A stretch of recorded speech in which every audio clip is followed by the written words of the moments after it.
Hey guys, ዳናችሁ ወንዴናችሁ ዲቦራ ነኝ። ዛሬ ሌላ ቪዲዮ ይዤላችሁ መጣሁ። ዛሬ እንኳን ትንሽዬ የላይፍ አፕዴት የሆነ ቪዲዮ ልስራላችሁ ብያሰብኩኝና ይሄንን vlog ነው ማረጋው። ስለዚህ የተለያዩ ሄድኩባቸው ቦታዎችም ሌላም ደግሞ የሆነ ምነግራችሁ ነገርም ነበረ። ለምን ሰሞኑን ያረኳቸው ነገሮች አካትተላችኋለሁ ከሄንን ወሬውን ካወራን በኋላ ማለት ነው። ወደሞ መጀመሪያ ነገሮችን አሳያችሁና ከዛ በኋላ ወሬውን እናወራለን። እንደዛ ባረገው ይሻላል ብያስባለሁና ትልቅ የላይፍ አፕዴት ነው ይሄንን ማለት ነው። በጣም ቆየሁኝ እውነት ለመናገር ሰራላችኋለሁ ብዬ ካሰብኩኝ ቆየ። ግን ቢዚ ሰዓት ይሄዳል ሳይሆን ሰዓት ይበራል። ሰዓት እየበረረ ነው ማለት እነጋለው ይመሻል ሰኞ ነው ከዛ እሁድ ነው እንደዚህ ነው እየበረረ ነው ያለውና እናንተ እንዴናችሁ የናንተ ሰዓት እንዴት ነው እየሄደ ያለው? የኔ በጣም እየበረረ ነው ማለት ስጦታ አመት ሊሞላት ነው ካመናችሁ። የኔ ልጅ ወልጄ አመት ሊሞላት ነው። ይሄንን ራሱ ቆም ብለን እስቲ እናስብበት። ሰዓት እንዴት እንደሚበራ አስቡ። ዲቦራ መቼ አግብታ መቼ ወልዳ መቼ የአንድ አመት ልጅ ሊኖራት ነው? አስባችሁታል? ሰዓቱ የለንላችሁ ነውና ትልቅ አፕዴት ዛሬ ምነግራችሁ በህይወቴ ውስጥ ያሉ ባለፉት አሁን አራተኛው ወር ላይ ነን ያለነው። ባለፉት 4 ወር ውስጥ በዚህ በ2025 ማለት ነው የነበረውን ለውጦች ነግራችኋለሁ። ለምን እንደነገርኳችሁ መጀመሪያ ትንሽ ሰሞኑን ሄድኩባቸው ቦታዎች ስላሉ እነሱን ላሳያችሁና ከዛ በኋላ ተመልሰን መተን ወሬው እናወራለን ማለት ነው። ቀኑ እንዴት እንደሚያምር ተመልከቱ። ፀሐይዋ ተውኝ። መጀመሪያ ሄድነው እዚህ ሰፈራችን ያለሽ ቆንጆዬ ካፌ ብራንች ነገር በልተን ከዛ በኋላ ወደ ሱቆች ጉዟችንን ጀመርን። ዛሬ ዋና አላማችን የወጣሁበት ምክንያት የስጦታን የልደት ቀሚስ ለማግኘት ነው። ምክንያቱም ለልደቷ ስፔሻል የሆነ ቀሚስ ማግኘት ፈልጌ ነበር እና የተለያዩ ሱቆች ገብቻለሁ። ምርጥ ይሄ እዚህ እንግሊዝ ውስጥ ኔክስት የሚባል ሱቅ አለና የልጆች በተለይ የሴት ልጆች ልብስ ተውኝ ውሰዱ፣ በቃ ገንዘቤን ውሰዱት፣ ኪሴን ባዶ አርጌ መመጣበት ቦታ ነውና በጣም ቆንጆ ነገሮች አላቸው። አብዛኛው ልብሷን ከዚህ ሱቅ ነው የምገዛው። በጣም ቆንጆ ሴት የሆኑ ነገሮች ነው ያሉት። ሌላው ቀርቶ የወንድ ቃቸው ራሱ ተውኝ በጣም ነው ደስ የሚሉት የትንንሽ የወንድ ልጆች ማለት ነውና በቃ ወንድ ልጅ ራሱ የለኝም ግን ልብሱ ልገዛ ምንም አይቀረኝም። አሳያችኋለሁ ትንሽ ቆይቼ እንዴት ደስ እንደሚሉ። በተረፈ በየስጦታን ቆንጆ ቀሚሶች ወደ 2 ነው 3 ለልደቷ የሚሆኑ አግኝቼላት ነበር። አንደኛው ለዋና ለፓርቲው፣ አንደኛውን ደግሞ ለኬክ ስማሽ ስታረግ መታረገው። ከዛ ደግሞ ሰሞኑ ሰርግ የምትሄድበት ማብራ ቦታዎች ስላሉ ለዛም የሚሆን እቺን አሁን ሆነሽ ማሳያችሁ ነጭ ቀሚስ አለች። እሷንም ነጭ ቀሚስ ቆንጆዬ ለሰመር ስለምታምር ሆሊዴይም ስንሄድ ታረጋታለሽ ብዬ እቺንም ገዛሁላት። እንደነገርኳችሁ ይሄ ሱቅ በቃ የልጆች ቀሚስ የሴት ልጆች ቀሚስ የወንድ እነዚህ ሱፎች አይጄ ወንድ ልጅ ፈለኩኝ ያን ያህል ማለት ነው። እንዴት ደስ እንደሚሉ እንዴት ኪዩት እንደሆኑ ተመልከቱ። በተረፈ ሌሎችም ነገሮች ለሴት የሚሆኑ ለሰመር የሚሆኑ እቃዎች ይሄንን ስሊፐር ይሄን ኮንጎ ልገዛው ምንም አልቀረኝም። ተመልሼ ሳልገዛው አልቀርም። ከዛ ደግሞ ሌላ ጆን ሉዊስ የሚባል ሱቅ ገብተን ማለት ነው አንዳንድ የቤት እቃዎች ተመለከተን። እነዚህን የቅጠላ ሳህን ነገሮች እኔ በጣም ነው የምጠላውና ግን ትንሽ ኢንተረስቲንግ ስለነበሩ እነሱንም አይታየት አድርገን ጉዟችንን ሌሎች ቦታዎችም ሄደን ጨረስን። እሺ እንግዲህ እንዳያችሁት ይሄን እውነት ነው ትላንትናና ከትላንት ወዲያ ያረኳቸው ነገሮች ናቸው። ስለዚህ እንደተመለከታችሁት ነው። አሁን ዋና ታላቅ ለውጥ እንደምታውቁት መጀመሪያ ትንሽ ለልጅ ቢዛ ያላያችሁን ሰዎች ካላችሁ ስጦታ ተወለደች። ከዛ በኋላ ማተርኒቲ ሊቭ ወስጄ ነበር። አሁን እድለኛነቴ ማለት ነው በጥሩ ጊዜ እንግሊዝ መጣሁኝ። ለምን አሜሪካ ቢሆን ወለድኳት አሜሪካ አብዛኛውን ጊዜ ያያናሉ መስሪያ ቤት እንግዲህ ሊለያይ ይችላል። እኔ እንደማውቀው ከሆነ እኔ የምሰራበት የነበረበት መስሪያ ቤት አንድ አይነት ካምፓኒ ነው አሁንም እየሰራ ያለሁት። አሜሪካ በሆነ ኖሮ 3 ወር ነው የማተርኒቲ ሊቭ የሚሰጠኝ ማለት ነው። ከዛ በኋላ ሊቭ መውሰድ ከፈለኩኝ አንፔድ ሊቭ መውሰድ እችላለሁ፣ ግን ስራ መመለስ አለብኝ። አብዛኛው ጊዜ አሜሪካ የታወቀ ነው። ይሄ ካናዳ ይለያል፣ አብዛኛው ዩሮፖች ይለያል። አሜሪካ ግን 3 ወር ብቻ ነው ማተርኒቲ ሊቭ የሚሰጠውና በጣም ነው የሚያሳዝነው። ምክንያቱም በ3 ወር ውስጥ ገና ሰውነትሽ ድኖ ሲጨርስ ነው ስራ የምትገቢ ምንም ከልጅሽ ጋር ጊዜ ሳታሳልፊ ማለት ነውና እግዚአብሔር ይመስገን ካናዳ እንደነገርኳችሁ አመት ከዛም በላይ ነው። ያ ካናዳ እንደውም በጣም ቆንጆ ፖሊሲ ነው ያላቸው።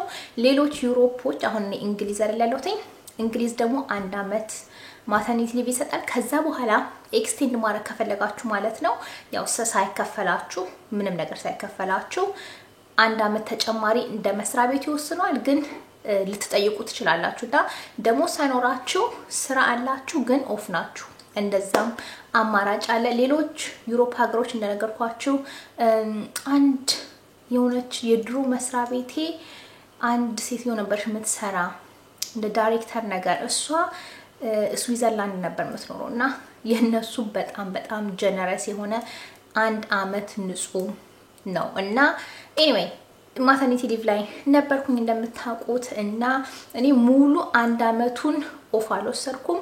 የተወሰኑ ወደ 9 ወራት ነበር የወሰድኩት ምክንያቱም ለባለቤቴ ደግሞ ከኔ ሊቭ ማለት ነው ሼር ማድረግ ይችላል ነበር። ስለዚህ የኔን ሊቭ ለባለቤቴ ወደ 3 ወር ሼር አድርጌለት የሱ መስሪያ ቤት ደግሞ ይሄም የባሎቻችሁ መስሪያ ቤት ይወስናል። የሱ መስሪያ ቤት ደግሞ 3 ወር ሙሉ ከፍሎ ቁጭ አርጎት ነበር ማለት ኦፍ ወስዶ ነበር ማለት ነው። እና ስለዚህ እኔ 1 አመት ሙሉ ኦፍ ያልወሰድኩም 9 ወር ነው የወሰድኩት። ለምንም አሁን ስራ ተመልሻለሁ ነው ነጥቡ። ምክንያቱም 9 ወሩ አልቋል። እንደነገርኳችሁ ስጦታ አድጋለች እግዚአብሔር ይመስገን። አሁንም ጡት የጠባች ነው። ግን እኔ አመት ላይ የማቆም እቅድ ነው ያለኝ እናያለን መጨከን ከቻልኩኝ ማለት ነው። እንደዚህ በጣም አታሽድ ሆናለሁ ብዬ አላሰብኩም ነበር። ግን ከጨከንኩኝ በ1 አመት ሲሞላት አካባቢ ጡት ለማቆም ነው እቅዴ። እግዚአብሔር ይመስገን ትልቅ ነሽ። ማንም ሰው አይቶ የ11 ወር ልጅ ናት ብሎ የሚያስብ ራሱ የለም ማለት ስታዩት ሳይዟ ማለት ነው የአመት ተኩል ምናምን ነው የምትመስለው። ሁሌ በጣም ሰው ሁሉ ይደነግጣል። ምን 10 ወር ናት ምን ብሎ ነው የሚደነግጠው። ቀጥታ አስዩም የሚያደርጉት አመት ከ7 ወር አመት ከ8 ወር ናት ብለው ነው እና ጥሩ አድጋለች ልላችሁ ነው። እግዚአብሔር ይመስገን ደህና ናት እሷም። እንደነገርኳችሁ አሁን እንግዲህ ትልቁ አፕዴት የኔ ስራ መመለስ ነው። ስራ ተመልሻለሁ እና ቢዚ እና ደግሞ ፉል ታይም ነው ስራዬን የተመለስኩት። ፓርት ታይም የመግባት አማራጭ ነበረኝ ነገር ግን ትርጉም ምንድነው አላ። ስለዚህ ፉል ታይም ነው የገባሁት ተመልሼ ያንኑ ስራዬን። ስለዚህ ኦፍ ኮርስ ስጦታን የሚያይልኝ እርዳታ ያስፈልገኛል እና ለሱ ሞግዚት ነው የሚባለው ቀጠር ያለው ናኒ ማለት ነው ናኒ ያለችኝ። እሷ ታዲያ ያው ምኖርበት የእንግሊዝ ገጠር ነው እና ጥቁር ሰው ከተያየን ሁላ እየተባባልን ነው። ያን ያህል ጥቁር ሰው የለም እንኳን ኢትዮጵያዊ ማለት ነው። እንኳን ኢትዮጵያ እኔ ራሱ ህንዳዊ ነው ብሎ የሚያስቡኝ አብዛኞቹ ጸጉሬ ተተኩሶ ሲያዩኝ ኤዥያን ህንዳዊ ነው የሚያስቡኝ። በፍጹም ኢትዮጵያዊ ብሎ ሆስፒታል ሁላ ሲሄድ ኤዥያን ተብዬ ነው የሚያስቡኝ ማለት ነውና ያን ያህል ጥቁር የለም ልላችሁ ነው። 1-2 ህንዶች አሉ። ከዛ በተረፈ በጣም ገጠር ነው። ነጭ ብቻ ነው ያለው ያን ያህል ለምንም። ስለዚህ ኦፍ ኮርስ መቅጠር የቻልኩትኝ ነጭ ሞግዚት ነው። እንግሊዛዊ ሴትዮ ናት እግዚአብሔር ይመስገን። እናንተ ማለት ነው አንድ ምስክርነት የምሰጣችሁ ጸልዩ፣ የጸሎታችሁን መልስ ታገኛላችሁ። ያው እኔ ልጄን እቺን የመሰለሽ ልጄን ለማን ነው አደራ አሳልፌ የምሰጠው? እኔ ስሰራ ማደግነቱ ከቤት ውስጥ ለምሰራው። ስለዚህ ላይ ቁጭ ብዬ ቢሮ ይሰራለው እሷ ታች ነው ስጦታን የምትይዛት ማለት ነውና ታች ስትይዛት ቢሆንም ቤት ውስጥ በሆንም ግን የሆነ የምታምኑት ሰው መሆን አለበት እና ወደ ስንት 1 2 3 4 ናኒዎች ነው ኢንተርቪው ያረኩትኝ። ከአራቱም ኦፍ ኮርስ እንግሊዛዊ ነጮች ናቸው። ግን ከሱ መሃል ማለት ነው እቺ ሴትዮ እግዚአብሔር በሰዓቱ የላካት ልክ ሌላ ስራ እየሰራች ነበር። ልክ የሱ ስራ አልቆባት ለኔ በቃ የተከፈተች ሴትዮ ክርስቲያን ናት። ሌላ ቀርቶ ደግሞ የኛ የቤተ ክርስቲያናችንን ፓስተር እዛ ሰፈር የምትኖር እነሱን ሁላ የምታቅ ሰው ሆና ተገኘች ማለት ነውና የመጨረሻ እግዚአብሔር ለኔ የሚሆን ሰው ለስጦታ የሚሆን ሰው እንዴት እንድታንከባክባ እንደምትይዛት 60 ምናምን አመቷ ነውና በጣም በቃ ወጣቶች 2 ኢንተርቪው ያረኳቸው ነበሩና በጣም እንትን መሆን ይፈልጋሉ። ይዟት መዞር ይዟት መውጣት ምን ማድረግ ይፈልጋሉና ኖ ገና አመት ያልሞላት ልጅ ይዛችሁ እንድትዞሩ አልፈልግም።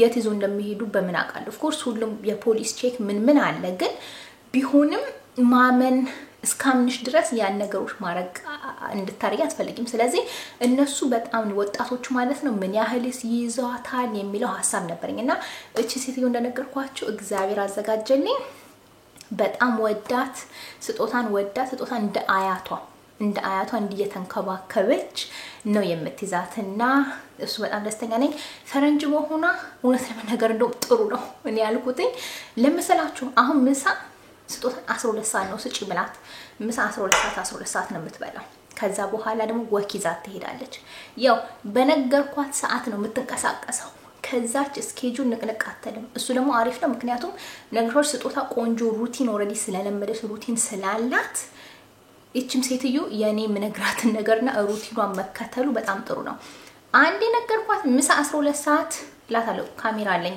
ታች ስታጫውታት ሳይ ማለት ነው ልክ 11:55 ላይ መታ ታሞቃለች ልክ 12 ሰዓት ላይ ስጦታን ያጎረሰች ነው እና ሰዓቷን ጠብቃ እንደዚህ ነው የምትይዛት ወኪዛት ትመጣለች ታጫውታታለች መሄድ ዳዴ ምን በቃ ሁሉ ነገር ማለት ነው መጽሐፍ ታነብላታለችና እግዚአብሔር ይመስገን እንደዚህ በሚያስፈልጋችሁ ጊዜ የሚያስፈልጋችሁን ሰው እግዚአብሔር ያዘጋጃልላችሁ ነው እና እሱ በጣም ትልቅ ነገር ነው ደስተኛ ነኝ እንግዲህ እስካሁን ድረስ ጥሩ እየሰራሽ ነው እኔም ስራዬ እንደነገርኳችሁ አምኛት ቀጣይ አሁን ለንደን እኔ እንደምታውቁ ስራዬ አንዳንድ ጊዜ ትራቭል ማድረግ አለብኝ የተለያዩ ሆስፒታሎች ወዘተ እሄዳለሁና እንደዛ ሲል አሁን ለንደን እስካሁን ድረስ 3 ሄጃለሁ ማለት ነውና 3ቱንም ቀን የሄድኩኝ ጊዜ ለሷ ጥዬላት ሲሄድ ምን አምኜ ነው ጥዬላት መሄደው ደግነቱ የባለቤቴ እናትና አባቶች ማለት ነው ጎረቤታችን ኦፍ ኮርስ ጎረቤት አይደሉም ግን እኛ ሰፈር ቅርብ ነው የሚኖሩት ስለዚህ እነሱም አሉ ግን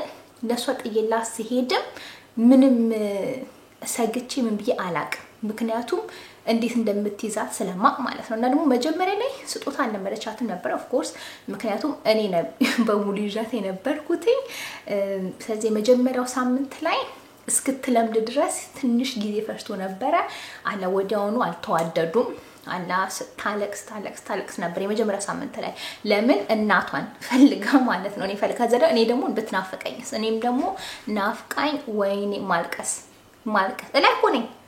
እላይ ኮሰኮታችን ግን እንደዛም ሆኖ በቃ አንድ ሳምንት ፈጀባት ከዛ ከሁለተኛው ሳምንት ጀምሮ ተለማመዱ አሁን ቤስት ፍሬንድ ናቸው የመጨረሻ ተስማምተው ምን ብለው ነው የሚኖርላችኋልና በጣም ደስ ይላል እና ይሄን አልነገርኳችሁም ብዬ ነው ያው እንደምታስቡት ቢዚ ሆኛለሁ ምክንያቱም ፉል ታይም ስራ ላይ እየሰራሁ ከዛ ደግሞ ስጦታም አለች ከዛ ደግሞ አላ የራሴ ኑሮም አለ እና ዩቲዩብ መስራት እንደዚህ የመጣው ለእናንተ ማለት እንደ ድሮ በየ2 ቀኑ በየ3 ቀኑ ቪዲዮ እየለቀኩላችሁ አልነበረም ለምን ትንሽ አዲስ ሩቲኔን አላ አጀስት ማድረጉ ትንሽ ጊዜ ፈርቶ ነበር ማስጨናነቅ አልፈለኩም ራሴ ነው አላ ይሄ ትልቅ ነገር ነው ልጅ ወልዶ ስራ መመለስ ትልቅ ነገር ነው ስለዚህ የሚያስጨንቅ ነገር አርጋችሁት ራሳችሁ ላይ ብዙ ነገር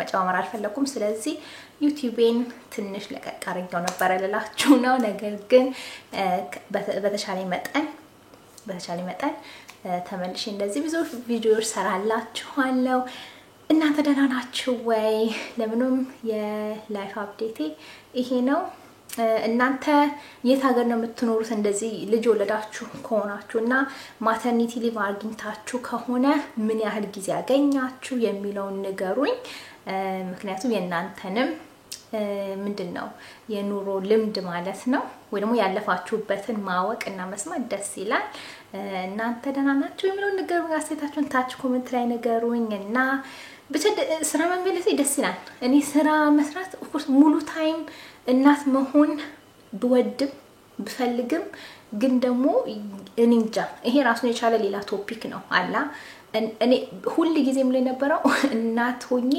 መስራት አልፈልግም ነበር ብለው ማለት ነው አንድም ቀን ስራ አልገባም ብዬ ነበር ማስበው ግን እና እውነትም ከወለድኩኝ በኋላ አለ በተለይ ያን 9 ወር ሙሉ ኦፍ የሆንኩኝ ጊዜ እኔ ተፈጥሮ ማለት ነው ካልሰራሁኝ 10 ነገር ቢዚ ካልሆንኩኝ የመጨረሻ ለስ ፕሮዳክቲቭ ነው ሆነው በሰራሁኝ ጊዜ ዩቲዩብ በሰራሁኝ ጊዜ ስትሪም በሰራሁኝ ጊዜ እናት በሆንኩኝ ጊዜ የበለጠ ፕሮዳክቲቭ ሆናለሁና የዛኔን ኦኬ ስራ ላይ አልመለስ ብዬ አስቤ ነበር ከዛ በኋላ ግን ኖ ለኔ ለራሴ ማለት ነው መመለስ አለብኝ ብዬ ነው ወሰንኩትኝ። እንደነገርኳችሁ ራሱን የቻለ ለዚህ ቀላል ውሳኔ አይደለም፣ ራሳችሁ ትልቅ ውሳኔ ነው። ምክንያቱም አላ ፉል ታይም ማምሆናችሁ ልጃችሁን ማየት ከዛ በላይ ትልቅ ስጦታ የለም ብዬ አስባለሁ። ነገር ግን አላ እናያለን ህይወት የት እንደሚወስደን። ለጊዜው ስራዬን ተመልሻለሁ፣ እግዚአብሔር ይመስገን። ደስ እያለኝ እየሰራው ነው። ቢዚ መሆን በጣም ነው የምወደው፣ ቢዚ መሆን እንደነገርኳችሁ። ስለዚህ ቢዚ ሆኜ እየሰራው ነው ያለሁትኝ እና አሁንም ከቤት ስለምሰራ ደስ ይላል። በአላ ስጦታን መጥቼ በመሃል አያታለሁ፣ አቅፊያት ትንሽ አጮሻት እኔም 5 ደቂቃ ምናምን አይቻት መለሰው። ለዛም ነው ነርሰሪ ምናምን መላክ አልፈለኩ፣ ቤት ውስጥ ሆና እንደዚህ ናኒ መጥቶ እንዲይዛት ነው የፈለኩት። ምክንያቱም እኔም ልጄ ማየት ስለምፈልግ ስለምትናፍቀኝ ማለት ነው። እና አሁን ያለንበት ሁኔታ ይሄ ነው እንደነገርኳችሁ። ሌሎች ለውጦች ካሉ ሰሞኑን እንዲሁ በቪዲዮ መጥቼ ነግራችኋለሁ። በተረፈ አሁን ያለበት ሁኔታ ታውቃላችሁ። ስለዚህ የትም ቦታ መጥቼ አልተናገርኩም ነበር ይሄንንና እንደዚህ መጥቼ ግዴታ መናገር አለብኝ ብዬ ልንገራችሁ ነው። በተረፈ ሰሞኑን በተለያዩ ቪዲዮዎች ደስተመሽ ይመጣል። ከኔ ማየት የምትፈልጉ ቪዲዮዎች ካለ ንገሩኝ። በተለይ እናትነትን አስመልክቶ፣ ልጅ መውለድን አስመልክቶ አላ እነዚህን የሚያስፈልጉ ነገሮች ሆነ የሚጠቅሙ ነገሮች የፈለገውን ነገር ቢሆን ማወቅ የምትፈልጉ አዲስ እናቶች ካላችሁ ኮሜንት ላይ አስተያየታችሁን ንገሩኝ። ምክንያቱም አሁን በተለይ እንደነገርኳችሁ እንደዚህ እናት ከሆንኩኝ በኋላ ለእናቶች አስመልክቶ ብዙ እንደዛ አይነት ቪዲዮዎች መስራት ፈልጋለሁ። ፓሽኔ ነው ማለት ትችላላችሁ። የኔ ያለፍኩበትን ነገሮች ልነግራችሁ እችላለሁ። ስለዚህ ጥያቄ ካላችሁ ጣል አድርጉት፣ አስተያየታችሁን ንገሩኝ። በተረፈ በሌሎች ቪዲዮዎች ደግሞ በቅርቡ እስከምንገናኝ ድረስ ቻው። ለዛሬ ዲቦራ ነኝ።